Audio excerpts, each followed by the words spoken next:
In the beginning, Israel's first king seemed destined for greatness. Chosen by God, he was tall, handsome, and victorious in battle. But Saul's reign would not be one of eternal glory. His story is a tragic descent from favor to rejection, driven not by external enemies, but by his own pride, fear, and jealousy. This is the tale of King Saul, a man who lost his crown because he lost his way. Israel was a nation in turmoil. The tribes were divided, and threats from neighboring nations were growing. The people longed for a king, someone to unite them and lead them to victory. God, through the prophet Samuel, answered their cries and anointed a man named Saul to be their king. Saul, from the small tribe of Benjamin, stood out among his peers, tall, handsome, and humble. At first, he was the perfect candidate for Israel's first monarch. When Saul was chosen, the Spirit of God rushed upon him, empowering him with wisdom and courage. Under his leadership, Israel triumphed over the Ammonites, gaining the admiration of the people. Saul's reign began with promise, and the nation rejoiced, believing they had found their leader.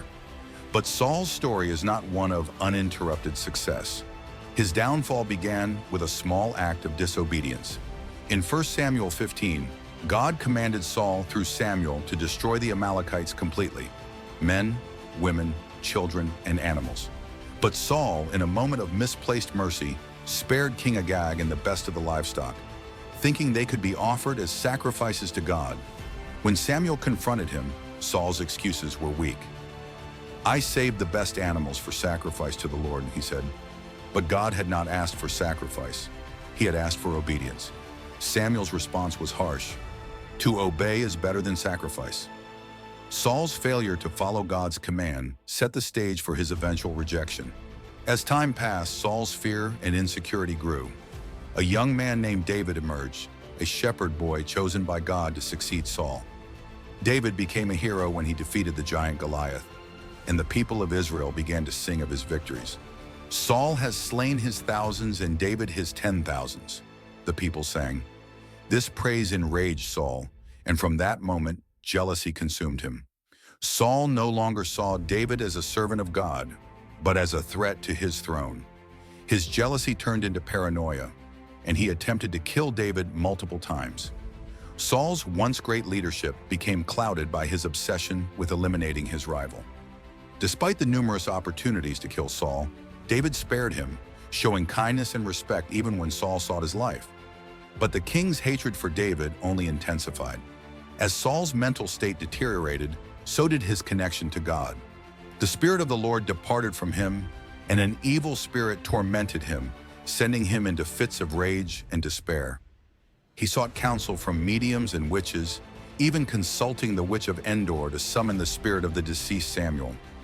Samuel's ghost delivered a chilling prophecy.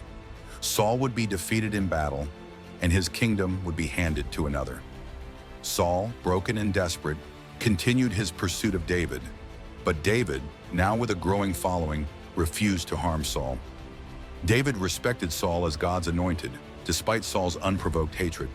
The tension between them was not just political, it was personal, and it tore the nation apart. In the final chapter of Saul's reign, the Philistines launched an attack on Israel. Saul and his army were crushed in battle, and his sons, including his beloved Jonathan, were killed. Mortally wounded, Saul chose to end his life rather than be captured by the enemy. He fell on his own sword, and his reign came to a tragic end. David, who had mourned the loss of his friend Jonathan, also mourned Saul, acknowledging the king's tragic end. Despite their differences, David knew that Saul had been chosen by God to lead Israel, and his fall was a painful reminder of the dangers of pride and disobedience. King Saul's reign was brief but impactful. His story is a powerful reminder of the dangers of pride, fear, and disobedience. Saul started with humility, a man chosen by God to lead Israel. But over time, he allowed his insecurities, jealousy, and desire for control to lead him down a dark path. His disobedience to God's commands, particularly his failure to completely destroy the Amalekites, set in motion his eventual rejection by God.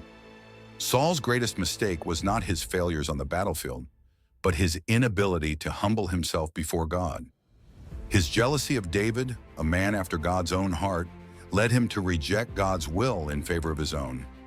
In the end, Saul's tragic fall shows that the true test of leadership is not in victories, but in obedience to God's will.